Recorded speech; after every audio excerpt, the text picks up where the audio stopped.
So So now you said you actually teach other people Reiki, and Reiki is based, how would you explain Reiki in an elevator pitch? yeah, it's a form of energy healing. So Okay. it's one of the, there are many different forms of energy healing out there. Like, Yeah. Reiki is one of them. This one is coming from the Japanese tradition, hence the name, but it basically loosely translates Reiki is like spiritually guided life force energy. So it's Okay. helping people, I teach it. It's sort of a certification thing, and you're opening up their channels, the person's channels, to be able to channel the energy through them and out. And it's Okay. sort of it helps them not just with being able to heal themselves and others, but also it's kind of like for your whole life. Like it enhances your intuition. It gives you like tools to deal with living. So you basically like really smooth out the rough edges a lot on your life. You can feel way more grounded. You have the tools to kind of help yourself in any situation and then help others.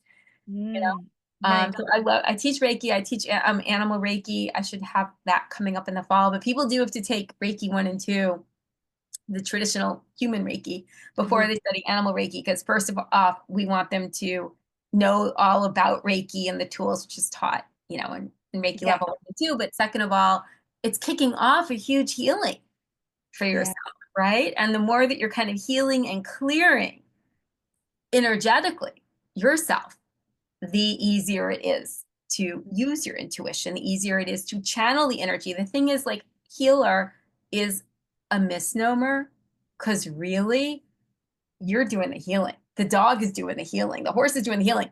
The healer, have those air quotes around that, is a channel for the Yes. we're Okay. channeling energy. We're channeling like a higher dimensional energy. And if we're helping things along, we're sort of intuitively putting the pieces together. Kind of, I call myself sometimes like a spiritual detective. You're kind of figuring out the things that the pieces that need to go together that might need healing or whatever. So you're helping facilitate. Yeah, but you're really holding space and you're channeling the energy. That's Okay. what you're doing. So with Reiki, learning Reiki, it's a kickstarting a big shift within you. Very good. I pretty much expect to be upgraded with Nice.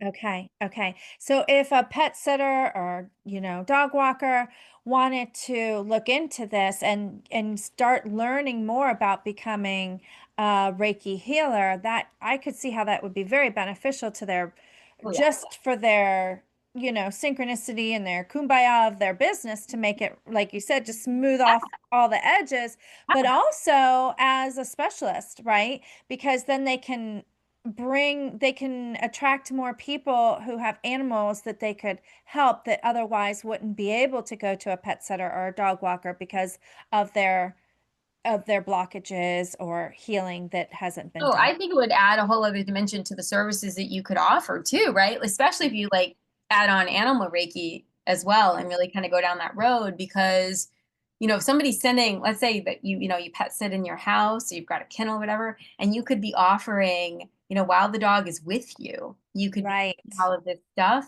so for the anxious dogs or the dogs that have some behavioral issues or just all of this sort of, you know, helping the animal in a whole other way, not just Yeah. like I'm feeding it and I'm walking it, but I'm doing all of these other things too. Right. Yeah, Yeah. I just got ripples of energy from my head to my toes while you're saying that, because I think you're going to add this into your business.